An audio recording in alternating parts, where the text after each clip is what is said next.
ഞാൻ നമ്മളെ ഗോവിന്ദേട്ടൻ്റെ ഒരു ബന്ധം എന്ന് പറഞ്ഞാൽ ഒരു 30 വർഷത്തിലെ ബന്ധമാണ്. അവൻ പലർക്കും ഇപ്പോൾ അതറിയണമെന്നില്ല.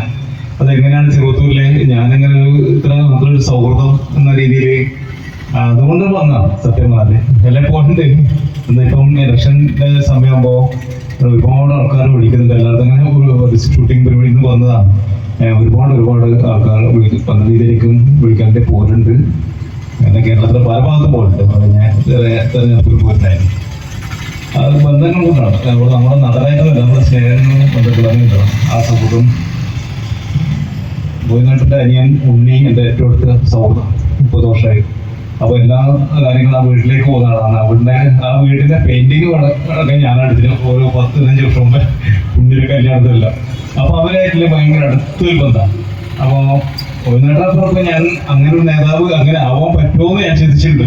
അങ്ങനെ ഒരു മനുഷ്യൻ എങ്ങനെ അങ്ങനെ ഒരു അത്രയും ലളിതമായിട്ട് ചെയ്യാൻ പറ്റുമെന്ന് ഞാൻ പലപ്പോഴും ചിന്തിച്ചിട്ടുണ്ട്. ഞാൻ ഇത് സംസാരിച്ചിട്ടുണ്ട്. എൻ്റെ ഫേസ്ബുക്കിൽ വർഷം മുമ്പ് എഴുതിയിട്ടുണ്ട്. അങ്ങനെ ഒരു മനുഷ്യനാണ്. ഏത് കാര്യങ്ങൾക്ക് എന്തിനും എപ്പോഴും. അപ്പോൾ എങ്ങനെയാണ് ഇങ്ങനെ സംഭവിക്കുന്നത്? അപ്പോൾ ചിലപ്പോൾ റൂമെല്ലാം കിട്ടുന്ന ചില ഏരിയയിൽ വന്നാൽ പോലും ഉണ്ണിയെ ആ റൂമിൽ പോയിട്ട് കുൽപ്പായി വെച്ചിട്ട് കിടക്കുന്ന സംഭവം ഞാനും ചർച്ച ചെയ്യുന്നുണ്ട്. അപ്പോൾ വലിയ രീതിയിലൊക്കെ അതൊന്നും വേണ്ട എന്ന രീതിയിലേക്കും സാധാരണക്കാരുടെ ഇടയിലേക്ക് ഇറങ്ങിച്ചേരുന്ന വലിയ മനുഷ്യൻ. അദ്ദേഹം ഈ നാടിന്റെ ആവശ്യമാണ്. അങ്ങനെയല്ലോ ചേർത്ത് പിടിക്കൽ ആവശ്യമാണ്. ഓരോ കലാകാരന്മാർ ചേർത്ത് പിടിക്കുക എല്ലാ രീതിയിലും നല്ല വലിയ മനുഷ്യനാണ്. അപ്പൊ അദ്ദേഹത്തിന്റെ ചരിത്രങ്ങളും കാര്യങ്ങളും കൃത്യമായിട്ട് നമുക്കെല്ലാം അറിയുന്നത് തന്നെയാണ്. അവരെ ജാതി മത വർഗ വർണ്ണത്തിനെതിരെ ശക്തമായി പോരാടുന്ന ഒരു മനുഷ്യൻ കൂടിയാണ്. അതുകൊണ്ട് നമുക്ക് ഏറ്റവും പോലെ നമ്മുടെ ഇടതുപക്ഷ ജനാധിപത്യ മുന്നണിയെ എല്ലാ സ്ഥാനാർത്ഥികളും ജയിക്കേണ്ടത് നമ്മുടെ എല്ലാവരും ഈ നാടിന്റെ ആവശ്യമാണ്. സന്തോഷമുണ്ട്, സ്നേഹമുണ്ട്. അപ്പം എല്ലാവിധ ആശംസകൾ നേരുന്നു. സ്നേഹത്തോടെ ഞാൻ നിർത്തുന്നു. ഒരു ചെറിയ പരിപാടിയുടെ പോയി കഴിഞ്ഞ കിട്ടിയ 27,000 ഭൂരിപക്ഷം വലിയ ഭൂരിപക്ഷം. അത് കഴിഞ്ഞ് അഭ്യർത്ഥിക്കാനുള്ളത് 27,000 ഭൂരിപക്ഷം പോല ഗോവിന്ദപ്പള്ളിക്കാപ്പിനെ വലിയ ഭൂരിപക്ഷത്തോടുകൂടി കഴിഞ്ഞ ലഭിച്ച 27,000 മറികടന്നുകൊണ്ട് കാഞ്ഞങ്ങാട് മണ്ഡലത്തിൽ LDF-ന് ഇതുവരെ കിട്ടാത്ത വിൽക്കാട് വോട്ടിന്റെ ഭൂരിപക്ഷത്തിൽ ഗോവിന്ദനെ വിജയിപ്പിക്കാനുള്ള പ്രവർത്തനം നമുക്ക് ഏറ്റെടുക്കാൻ കഴിയണമെന്നാണ് എനിക്ക് പറയാൻ. അത്രയേറെ നമുക്ക് അഭിമാനിക്കാൻ കഴിയുന്ന കമ്മ്യൂണിസ്റ്റ് ഗുണങ്ങളുള്ള ഒരു നേതാവാണ് സഖാവ് ഗോവിന്ദപ്പള്ളിക്കാപ്പ്. സഖാവിന്റെ ഏറെ രാഷ്ട്രീയ പ്രാധാന്യമുള്ള തെരഞ്ഞെടുപ്പാണ്.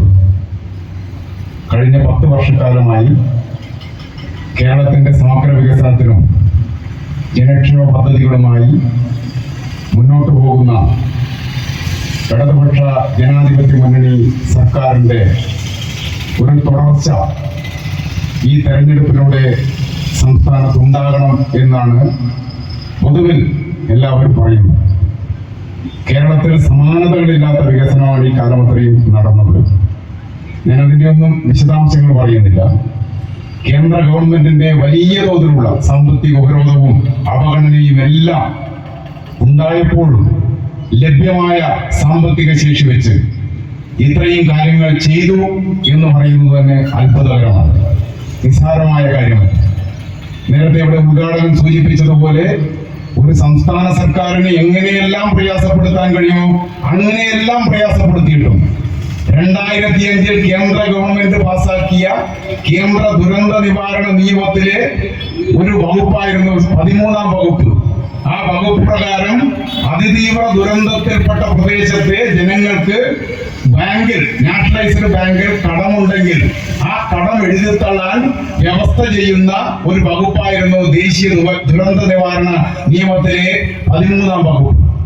ആ വകുപ്പാണ് കേരളത്തിൽ ഒരു അതിതീവ്ര ദുരന്തം ഉണ്ടായപ്പോൾ കേരളത്തോടുള്ള പ്രതികാരം തീർക്കുന്നതിന് വേണ്ടി കേന്ദ്ര ഗവൺമെന്റ് എടുത്തു കളഞ്ഞത്. അത്രയേറെ ഈ കേരളത്തെ എല്ലാ തരത്തിലും അവഗണിച്ചുകൊണ്ടിരിക്കുന്ന കേന്ദ്ര സർക്കാരിന്റെ ഈ നയങ്ങൾക്കെതിരായ ഒരു താക്കീതായി ഈ തെരഞ്ഞെടുപ്പ് മാറണം.